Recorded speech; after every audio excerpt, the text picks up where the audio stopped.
भी कहा है कि कांवड़ यात्रा पर विवादित बयान, जिसके बाद राजनीति गर्मा गई है। ये रिपोर्ट देखिए।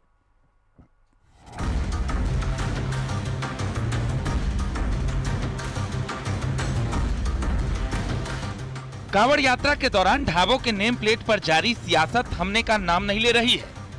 अब समाजवादी पार्टी के एसटी हसन ने जो बयान दिया है, उससे नया विवाद खड़ा हो गया है। अब समाजवादी पार्टी के एसटी हसन ने पहलगाम हमले के आतंकी और नेम प्लेट चेक करने वाले दोनों एक जैसे लगते हैं। एसटी हसन का कहना है कि इनमें और उन आतंकवादियों में कोई फर्क नहीं है जिन्होंने धर्म पूछकर पहलगाम में गोलियां चलाई। धर्म की आड़ में धार्मिक ब्लैकमेल करके ये सब हरकतें कर रहे हैं। किसने ये राइट दिया इनको कि ढाबों की चेकिंग करें? कि किसने इनको ये राइट दिया कि लोगों की पैंटें उतरवाएं? क्या इनमें और उन आतंकवादियों में कोई फर्क है जिन्होंने धर्म पूछ के पहलगाम के अंदर गोलियां मारी थी? ये भी एक तरह के आतंकवादी हैं और वो भी आतंकवादी हैं। एक और समाजवादी पार्टी एसटी हसन तो दूसरी ओर इंडियन मुस्लिम लीग के नेता कौसर हयात ने भी विवादित बयान देकर मामले को गरमा दिया है। कौसर हयात का कहना है कि सरकार केवल मांस की दुकानें बंद करवा रही है, शराब की क्यों नहीं। शराब पीकर ही हुड़दंग किया जाता है। उन्होंने कहा कि जो कांवड़ यात्रा में निकलेंगे वो हमसे भी ज्यादा मांस खाते हैं। शराब की दुकानें क्यों बंद नहीं होती?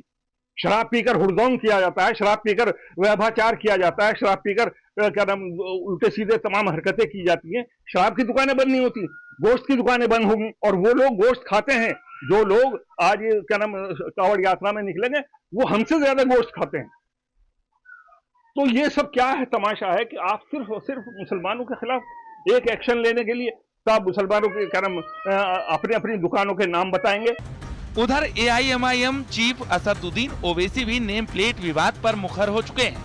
मुजफ्फरनगर की घटना का जिक्र कर ओवैसी ने कहा कि ये गंदगी फैला रहे हैं। आधार कार्ड देखने वाले ये लोग कौन हैं?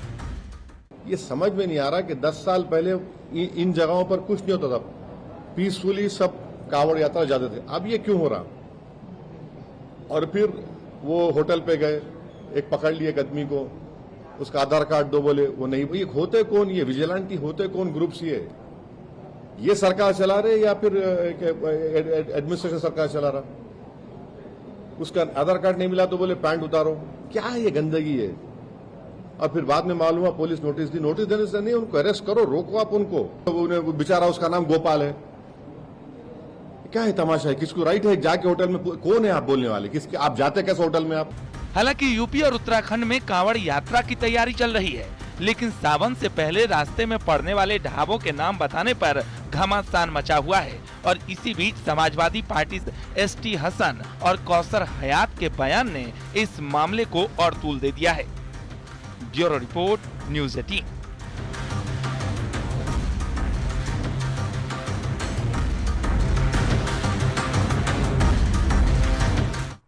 कांवड़ यात्रा मार्ग पर पहचान विवाद पर बाबा बागेश्वर का बड़ा बयान सामने आया है।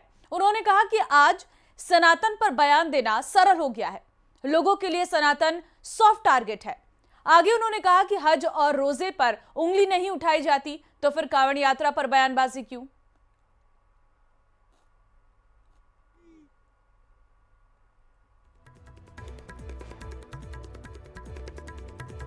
सनातन पर टीका टिप्पणी करना बड़ा सरल हो गया है। सॉफ्ट टारगेट है सनातन। कभी भी हज यात्रा पर उंगली नहीं उठाई जाती, जकात पर उंगली नहीं उठाई जाती, रोजा पर उंगली नहीं उठाई जाती। लेकिन दीपावली आएगी तो प्रदूषण होगा, होली आएगी तो पानी बर्बाद होगा, और अब कांवड़ यात्रा होगी तो तरह तरह की बातें। हाँ, सब लोगों में सब प्रकार के लोग होते हैं, ऐसा नहीं कि सब ठीक होता है। कुछ अच्छे भले बुरे होते हैं, सभी में होते हैं। किसी जितने मजहब है उन मजहबों में भी अच्छे भले बुरे लोग हैं। उसी प्रकार सब समाजों में, सभी वर्गों में, सभी लाइनों में अच्छे भले बुरे लोग होते हैं। फिर भी इसके बाद सनातन धर्म के ऊपर उंगली उठाना